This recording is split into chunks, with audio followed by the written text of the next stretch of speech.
이 메인 방송사 출신 중에 예. 정신 멀쩡한 사람 볼 때가 제일 즐거워요. 무슨 말씀이신지. 그 MBC 9시 뉴스 진행하던 한 분은 바이든 날리면 벅벅 우기는 대변인되고 아하. 또 KBS 9시 뉴스 진행하시던 분은 아직도 부정선거라 그래요. 아하. 이래가지고 그래도 밖에 나온 이렇게 그 방송인 중에 예. 정신 멀쩡한 사람 보는 게 내가 제일 즐겁다. 제가 지금 정신이 멀쩡하다는 얘기예요. 예. 칭찬이죠. 예. 하여간 방송을 사랑하는 마음에 또 우리 예. 백운기 앵커에 대한 존경심의 표현이다. 고맙습니다. 이렇게 생각하시면 되겠습니다. 어젯밤에 MBC 무슨 쇼? 욱하는 쇼, 욱하는 밤. 그거 나온 거 잘 봤어요. 녹화 2시간 하고 20분도 안 나가요. 잘려가지고 아주 속상해 죽겠어요. 그 내가 녹화죠? 얼마나 중요한 얘기를 많이 했는데 예. 항상 지상파의 횡포에 이래 시달리고 유튜브가 길을 살려주는 이 생활. 예. 녹화니까 어떻게 해야 됩니까? 그러려니 네. 우리는 안 자릅니다. 네. 예. 증인 선서를 거부하였습니다. 선서는 하지 않고 증언은 하되 증인 선서는 거부합니다. 선서 구교영 기자님 혹시 네. 법정에 증인들 나올 때 네, 선서하잖아요. 맞습니다. 네. 법정에서 증인이 선서 안 한 경우 보셨어요? 법정에서 선서를 하지 않고 증인이 진술한다는 건 있을 수가 없는 일입니다. 그러면 법정은 신성해서 그렇다고 치고 국회는 네. 신성하지 않습니까? 국회 역시도 국민의 부름을 받고 한 국회의원들이 구성한 원이기 때문에 거기에 나온 증인은 국민 앞에 말한다는 각오를 가지고 진실을 얘기해야 되는데 선서가 없다는 것은 말도 안 되는 행위라고 할 수 있을 것 같습니다. 일단 증인으로 나왔다. 그리고 사실 선서라고 하는 것은 절차에 불과한 거 아닙니까? 그러니까 내가 증인으로 나왔는데 사실대로 이야기하겠다라고 하는 것은 기본인 거고 네. 거기에서 이제 위증의 벌을 받기로 맹세한다라고 선서하는 건데 그 선서하든 안 하든 거짓말하면 그 증인은 거짓말하면 위증 받는 거지. 그걸 선서했다고 위증죄로 다루고 처벌하고 그렇지 않다고 안 하고 저는 그것도 법을 바꿔야 된다고 생각이 돼요. 근데 문제는 사람들이 더 경악했던 지점 같은 경우에는 위증의 선서를 하지 않은 분들, 예를 들면 이종섭 장관이라든가 신범철 차관, 임성근 사단장 같은 경우인데 이분들이 선서를 하지 않고 말을 안 한 게 아니라 사실은 자기한테 유리한 증언들은 많이 했다는 겁니다. 그런 이중적 행태가 오히려 국민들의 공분을 불러왔고 이런 것 변명들이 결국 국민들을 기만하고 속이기 위한 게 아니냐 이런 의심을 많이 받았던 것 같습니다. 이종섭 전 국방부 장관, 신범철 전 국방부 차관, 임성근 전 사단장 세 사람이 선서를 안 했어요. 선서 안 한 경우도 있나 하고 봤더니 그 전에 뭐 장윤선이 아니라 조윤선 얘기하시는 건가요? 예. 헷갈리네. 거기도 안 했더라고요. 거기도 있고 국정농단 청문회 때 용인 그 수지의 수사과장 한테 전화한 경찰청장이 예. 훗날 그 청문회 김용판. 나와서 김용판 예. 선서 거부해가지고 파행이 있었습니다. 어떠세요, 김 의원님? 일단 증인으로 나오면 선서를 강제하는 그런 의무를 둔다든지 뭐 이런 것 좀 만들 필요 있다고 생각하지 않습니까? 글쎄요, 사실은 증언을 거부할 수 있는 사유는 몇 가지는 있어요. 예. 그런데 이제 증언을 거부하면은 어느 정도 그거에 대해 참작할 수 있는 사유가 현행법에 있는 건 사실입니다. 그런데 이분들의 경우에는 고위 공직자 출신이거든요. 거기에다 현역 군인이에요. 그러니까 김계환 3스타, 임성근 2스타, 그다음에 장관, 차관, 법무관리관 이러는데 법무관리관은 뭐 선서를 했으니까 뺀다 하더라도 여태까지 그 직위에 진출하는데 국민의 어떤 녹봉을 받아서 어떤 공적 일을 한 사람들이라는 겁니다. 근데 자기의 지금 법률 과정 때문에 공수처 피의자이기 때문에 못하겠다. 이렇게 개인 사정을 얘기하는 거거든요. 그러니까 이런 부분이 이제 공직사회에 대한 우리가 저 정도밖에 안 되나? 어떤 자기가 여태까지 공적인 책임을 지고 국가에 대한 무한 책임을 진 정무직 공무원으로서 선서를 거부하는 이런 행태가 충격적인 거예요. 예. 예. 저러려면 시당초 장관을 하지 말고 무슨 사설학원이나 차려서 하지. 뭐하러 국민들 앞에 여태까지 이렇게 어떤 공적 책임을 예. 자부해 왔는가. 그래서 그건 공직자의 품격이 아니라는 거고 부끄럽습니다. 오죽하면은 동아일보까지도 제일 비판한 대목이 선서 거부예요. 동아일보 사설이 바로 이 이튿날 나와가지고 정말 저 선서 거부부터 못 봐주겠다. 이렇게 써버리지 않았습니까? 그런데 지금 이분들은 선서 거부보다 더 심각한 문제가 예. 있어요. 사실은 저는 청문회를 보면서 대충 짐작은 했지만 이렇게 처참할 줄 몰랐던 게 있어요. 지금 박정훈 대령이 모두 진술해서 죽음과도 같은 시간이라 그랬거든요. 그리고 최근에 심리치료까지 받은 걸로 알고 있습니다. 그다음에 이용민 중령 같은 경우는 거의 정신병원에 아예 입원을 했다가 약을 먹고 나온 상태거든요. 그러면 사람들이 이런 문제를 소홀히 취급하는데 이 두 사람뿐만이 아니라 해병대 수사단 전체가 그래요, 사실은. 그 왜 전화 통화하는 거 보면 막 울잖아요. 맞아요. 이거는 지금 인격이 붕괴됐다는 뜻이에요. 지금 위험 신호가 온 거예요. 그러니까 이렇게 한 거는 저놈들은 조직을 배신한 놈들이야. 항명을 한 놈들이야. 해가지고 완전히 그 감금 상태에 몰아넣어가지고 이 엄청난 린치를 가한 겁니다. 그러니까 이 참혹한 실상이 드러난 거예요. 그러니까 언론이 이거를 좀 제대로 많이 좀 못 쓴다는 건데 그 정도야? 이런 어떤 지금 군에서 무슨 일이 벌어지고 있는 거야? 이 부분에 위기의식을 가져주셔야 되는데 문제는 그 증인들이 옆에 나와가지고 그런 지시를 한 책임자가 있는 겁니다. 공교롭게도. 그러면 선성 거부했지만 말이라도 내가 하나의 조직을 책임지고 지휘 감독하는 기간에 이 많은 고통과 이 많은 절망을 그 당사자들한테 강요한 부분에 대해 가지고 참 한때 자기한테 충성한 부하에게 대한 한마디는 있었어야 되는 거예요. 이게 보통 군의 직업 윤리입니다. 그런데 어제 선서 거부가 공교롭게도 이 사람들한테 2차 가해가 됐다는 거. 이걸 좀 분명히 하고 싶고 더 심각한 건 뭐냐 하면은 최해병의 그 어머니가 보낸 편지가 있어요. 여기에 하루하루를 사는 게 아니라 버티고 있습니다. 그렇죠. 이건 사는 게 아닙니다. 이러면서 거의 절규에 가까운 그 말을 하거든요. 그 앞에 이유가 나와 있어요. 진상규명 안 하고 계속 정쟁하는 거에 이제는 도저히 하루하루를 사는 게 아니다. 사람 사는 게. 그러면은 나는 대통령실에서 이 청문회를 봤는지 모르겠는데 한 사람의 경로와 거기에 맹종하는 그 공직자들이 어떤 그 무고한 시민과 공무원들, 군인들에게 얼마나 큰 고통을 줬는가.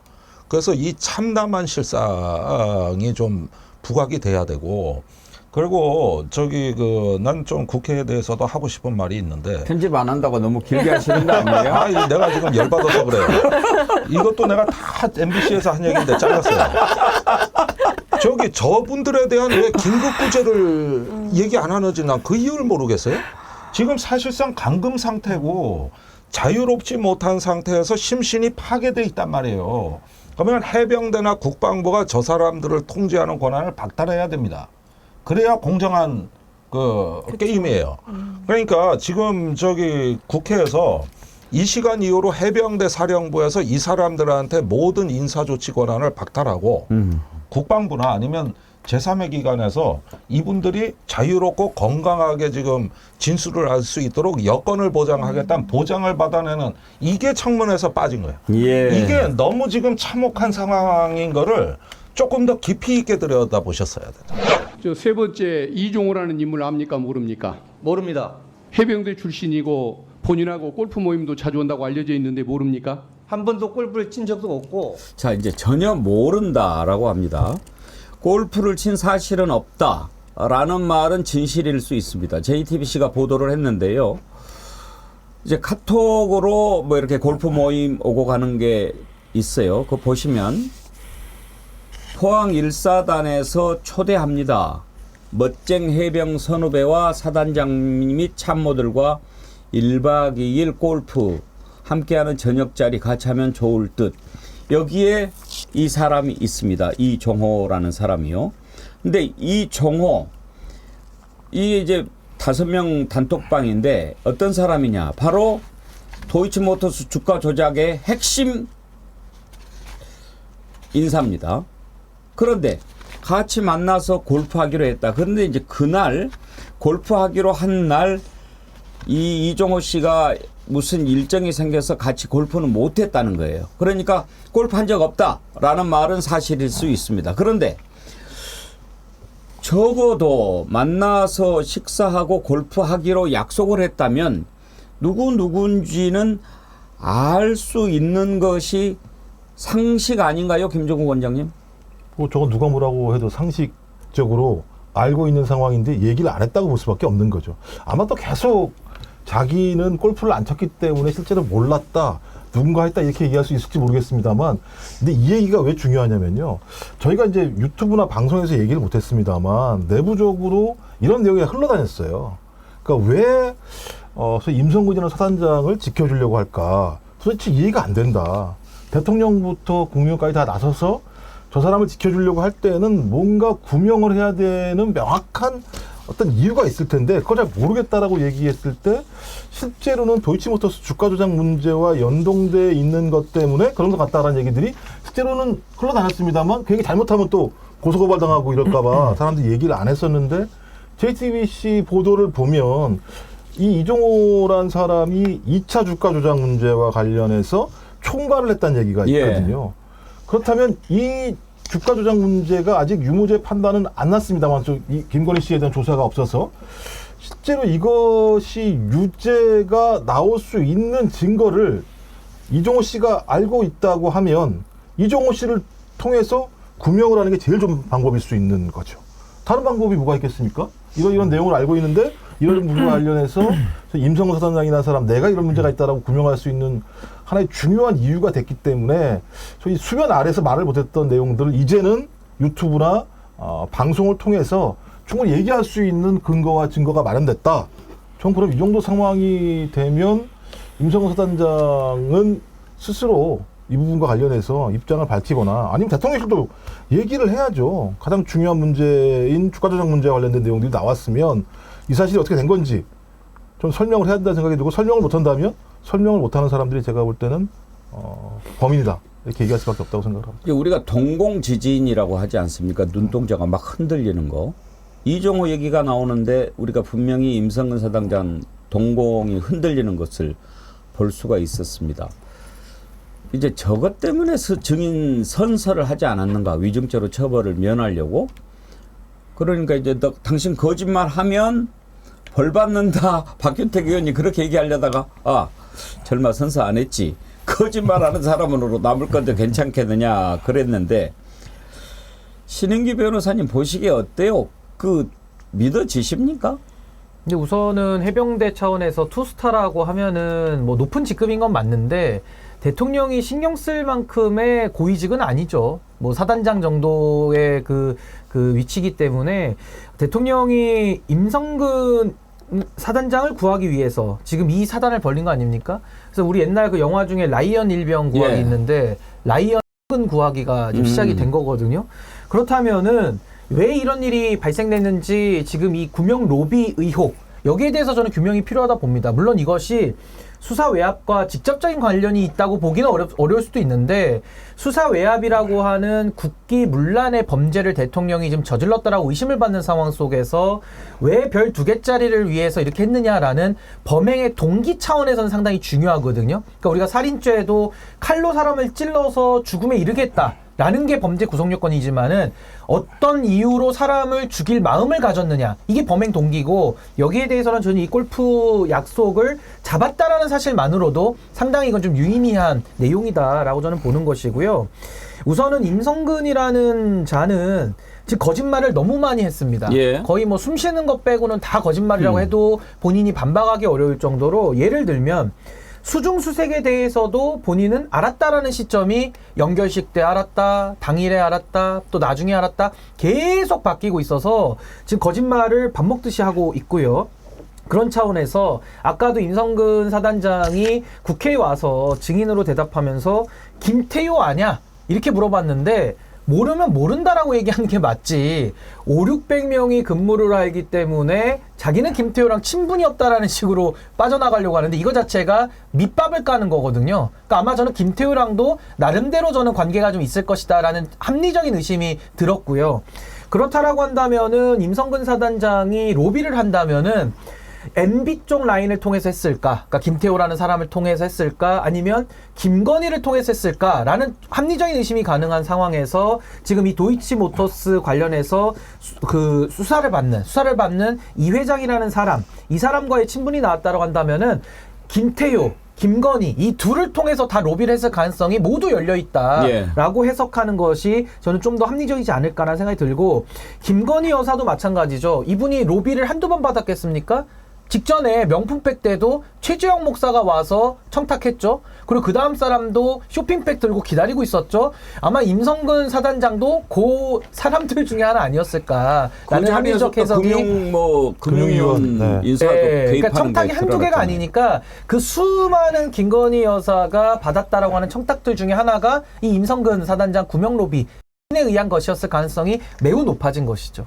근데 이제 하나만 좀 용어 변경했으면 좋겠어요. 라이언 성근은 하시면 안 될 것 같아요. 왜냐하면 라이언 네. 일병은 그렇지. 어머님이 아들이 4명인데 3명이 죽었어요, 국가를 위해서.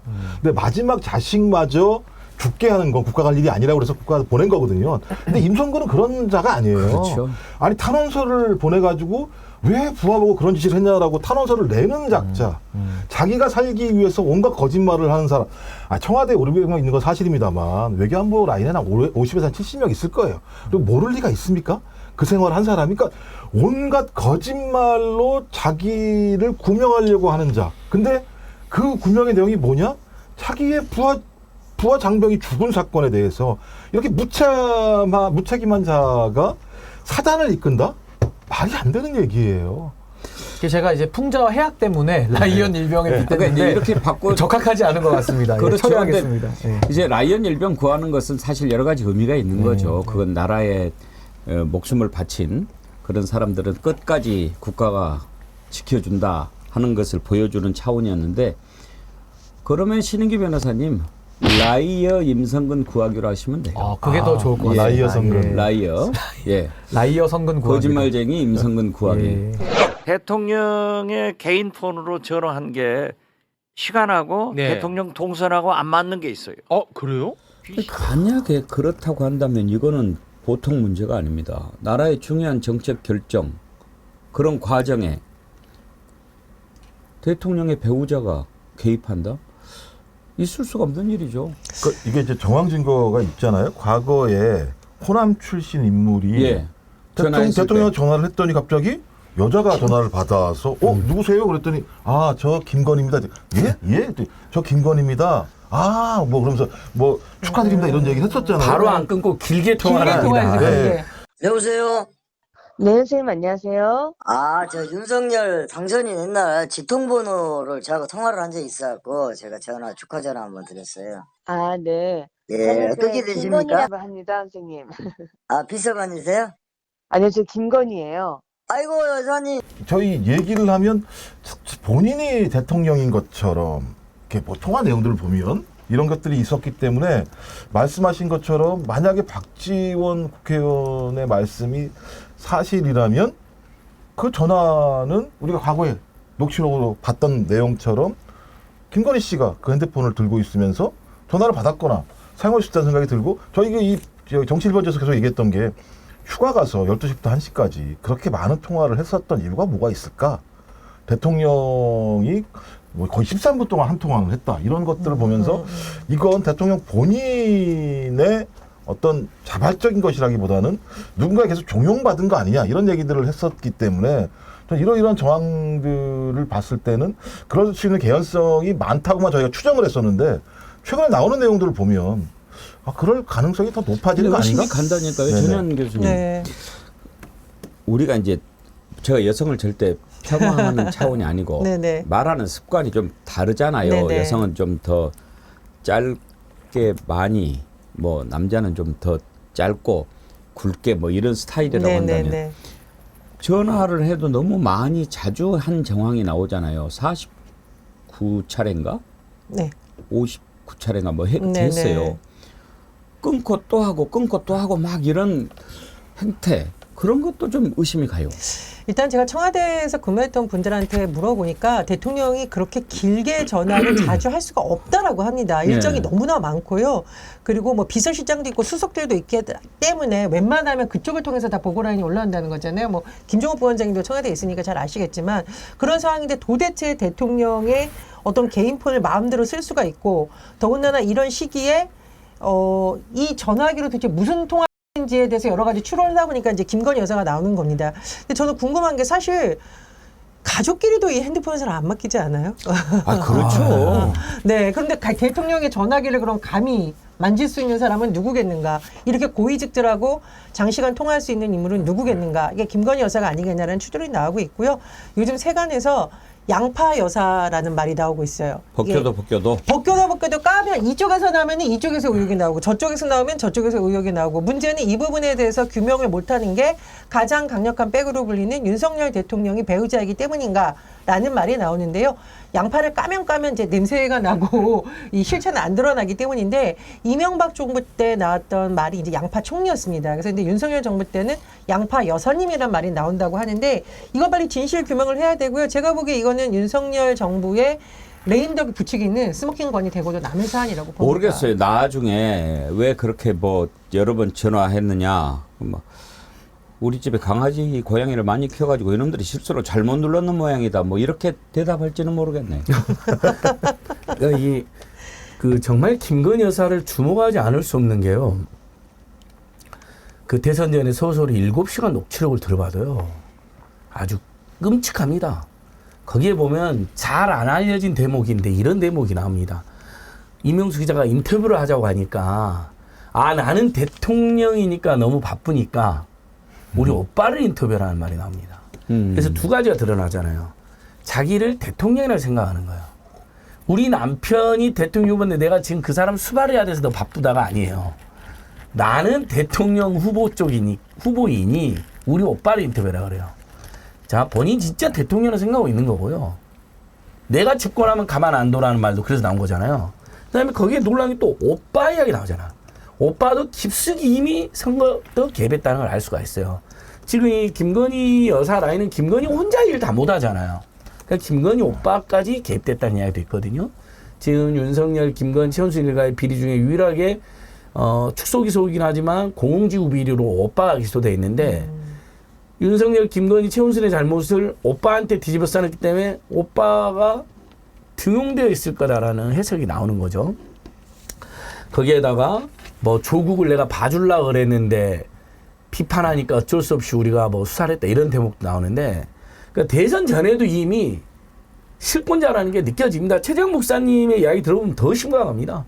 내가 대통령이 되면 내가 이 자리에 올라와 보니까 본인이 대통령이라는 거잖아요. 뒤에 보면 코아나 컨텐츠 뒤에 보면 봉황 비슷한 문양도 보입니다. 실제로. 그리고 경호실을 자기 밀실로 옮겨가지고 사람을 접견하는 그동안에 청와대 인사나 영부인이 있었나요? 자기가 대통령의 영부인은 우리 역사적으로 청와대 안에서 만나는 건 봤어도 청와대 바깥에 밀실에 경호실을 옮겨가지고 거기서 경호를 받는 행위도 처음 봤거든요. 검색까지 했잖아요.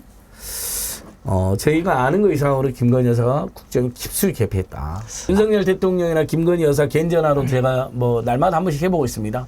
여전히 신호가 갑니다.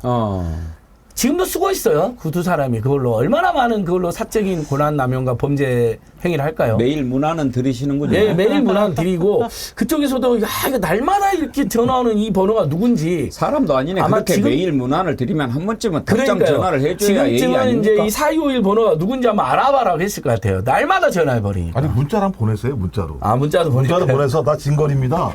전화를 제가 얼마나 했는데 안 받습니까? 예, 알겠습니다. 한번 받아주세요. 문자도 보내겠습니다. 그냥 문자 보내지 말고 사진 찍어가지고 이거는 정말 그 좋다는 명품이랑 언양불복입니다. 또는 뭐 그 인기 좋은 뒷곡입니다. 이거 보내드리려고 합니다. 이렇게 하면 받지 않겠어요? 샤넬 곡이 이런 게 있어야 되는데요. 디올 뭐 뒷곡이 이런 거. 선생님 확실한 건 책 사진은 보내면 안 됩니다. 그건 절대 안 되죠. 차단됩니다. 책이랑 옷이랑은 연락을 안 하더라고요. 책하고 옷은 옷도 안 해요? 예, 옷도 최재형 목사님인데 그게 약간 중저가버리죠. 중저가니까 네, 고가로 연락이 해. 안 와요. 옷도 네. 옷 나름이죠. 옷도 그렇죠. 명품으로 보냈어야 되는데. 제가 당대표가 되면 특검을 발의하겠다. 저는 대통령과 신뢰가 있습니다. 저는 이거 지금 국민의힘 경선을 제가 짧고 굵게 그냥 요약하면요. 아마 원희룡 후보가 당선이 전 될 가능성이 높다고 보는데 되면 빨리 보수가 망할 겁니다. 그리고 한동훈 후보가 되면 보수는 천천히 망할 건데요. 하여튼 뭐 짧게. 요약하면 예. 원희룡 후보는 똘똘 뭉쳐서 친윤끼리 가자는 거니까 오히려 정직한 면은 있습니다. 그냥 정권 재창출을 안 하겠다라는 전략이고요. 한동훈으로 갔을 때는 또 한 번 보수가 기회주의로 세탁을 한번 하는 거거든요. 그래서 얼굴을 분칠하고 나타나는데 한동훈 뒤에는 저는 오세훈 시장이 있다고 저는 확신합니다. 그래서 저는 오세훈 시장의 오른팔인 김재섭 의원 같은 사람들이 안 나가잖아요. 왜 안 나가겠습니까? 안 나가는 건 이상한 거거든요. 그럴 때는 뭔가 다른 뜻이 있는데 저는 한동훈에 대해서 실력 없다는 걸 알고 한동훈이 대표로서 차도살인의 칼로 한번 쓰고 아하. 그 다음에 김재섭 의원 같은 사람들은 아마 비대위원장을 생각하지 않을까 전 싶고 그렇게 되면 오세훈 시장이 대권으로 보수에서 또 등장하면 이준석 의원까지 다 품게 되거든요. 그러면서 서서히 망할 건데 저는 좀 경계해야 될 부분이다. 그래서 저는 원희룡이 되면 빨리 망하고 한동훈이 되면 천천히 망할 건데 조금 골치는 아파질 수 있다. 저는 이렇게 봅니다. 상당히 공감이 가는 분석인데요. 언제 한번 특강 한번 합시다. 네. 예.